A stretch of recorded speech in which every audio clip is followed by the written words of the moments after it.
Hello and welcome to another video. So today we're going to be taking a look at a SwordCraft variant for Unlimited. It was a lot of fun to play, honestly. I quite enjoy playing Sword. We are doing a straight up Sword versus Blood comparison at the moment because they are two big aggro decks, especially in the Unlimited format, so I wanted to at least put them against each other and give them a fair go. Plus the matches kind of lined up that way and worked out nicely, so I thought why not cover that kind of interaction. Of course, Sword typically has an edge against Blood, but that doesn't always be the case, just in, I would say, majority of matches, and this one does a fairly nice job. I am actually becoming a big fan of Ironwrought Fortress. It's such an amazing card and works wonders. I have considered maybe instead of Latham putting in the 7-drop Omen just so I can boost the board, because Ironwrought pretty much keeps your full board at all times. But other than that, we're going to get right into it and check it out because it is a lot of fun. So our first matchup, of course, as I mentioned, are pretty much all against Blood. Specifically, I wanted to make this video as a Sword versus Blood, as I thought it would be a lot more fun considering I've seen a lot of Blood in the Unlimited ladder, so it wasn't going to be a shock that I'd come up against mostly Blood. So I decided to dump this entire hand, not much in it that I really want. Perseus, Princess Julia and Albert are pretty okay, but they're all odd curve cards, so I really need something to fill out my even curve, and that 2-drop isn't exactly bad. Hopefully I can get something better, but it's definitely not a bad start.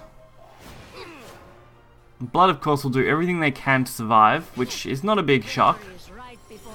Whereas we'll do pretty much everything we can to be aggressive in this matchup. That's really all we can do at this point, is be as aggressive as possible. So I decided to trade that off, and then go face. I couldn't really afford to leave it up and take the risk. And Julia did a good job of absorbing some damage. Unfortunately, not quite good enough. Although, since they are at 9 now, it does look like we should have a fairly close match. If we leave up the 5-3 and absorb its damage, we should be okay. Since they can't actually kill off the 5-3 easily, this should definitely be the way to do things. But again, I just have a lot of fun with this Sword deck. It's actually probably one of my favourite decks to play currently, just when I want to chill out, but still win some games. It's fast and effective, and really doesn't have too many big drawbacks, other than having a reasonable legendary cost, of which if you're playing Unlimited, most players would have. Otherwise, you're probably not playing Sword in Unlimited anyway. Plus Albert. Can't go past good old Albert. I do wish I had the Albert leader card though. It's a little disappointing that that's one of the few things I haven't been able to get. Of course, leader cards, since they are purely RNG and I am playing mostly free to play, it does make it very hard to pull those leaders. I've pulled a few of them by sheer luck, but not a lot. I think we have Cerberus, Moon, and Daria, I think. I think they're the 3, and Daria I was super keen on, as that was one of the leaders I was really wanting, so I'm really glad at least I have that one. Although I would love to get Medusa and Albert. They're probably the only other two that I'm extremely keen on, excluding some of the upcoming ones. So this time they're going for a little bit different Blood deck. It's probably still going to have a very aggro base to it, but it's definitely not using the same self-damage engine, at least not in the start.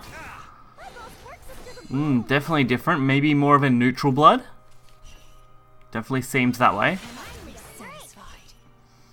But at least we're going to start off strong.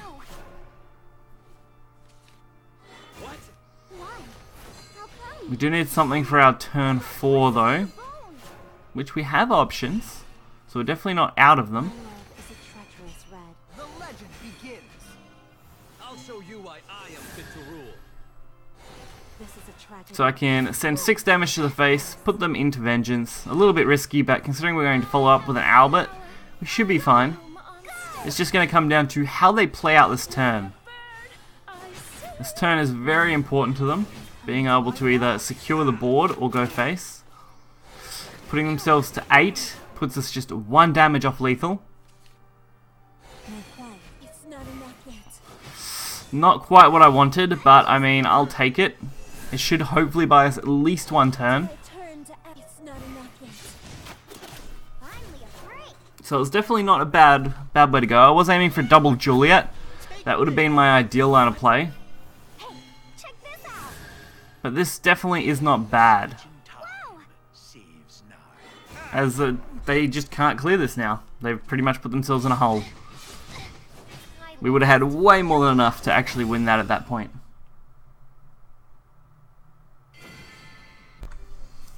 So while this deck isn't the best of the best decks, it still has a pretty solid foundation and base to go off of, and I'm sure in Unlimited these cards mostly will be usable pretty much all the time. You could easily swap out 2 Sky Fortresses for more Latham, or you could even swap all these out and go for something else altogether. But the base core of the deck, kind of the low end, probably won't change much in Unlimited unless we get some really big impactful cards coming in the next expansion, which is always quite possible, but I feel like they're probably never going to print things that are quite as strong as Albert, as him on his own is just nuts. Similar story to Mars. I mean, Commander Celia is nice and all, but it's just not an Albert, and everything else in this deck is pretty much geared towards just flooding the board and going for damage, which is not necessarily a bad thing. It's definitely pretty rock solid, but out of all the matches I played, most of them were pretty early concedes. Once you play out those first few cards, your opponent does tend to just completely give up. Otherwise, the few that I was really losing in were more so rune matchups and shadow matchups, which can still be reasonably common, but I haven't found them to be super common in Unlimited. But they're definitely tougher matchups to win, as you do get dragged into a more late to mid-game-ish area, which can be difficult to secure if you don't get the perfect kind of draws. So hopefully you guys did enjoy this video. If you did, hit the like button and subscribe. You'll find the deck list in the description. Be sure to check out tomorrow's video. Looking to have a lot of fun. Till next time, see ya.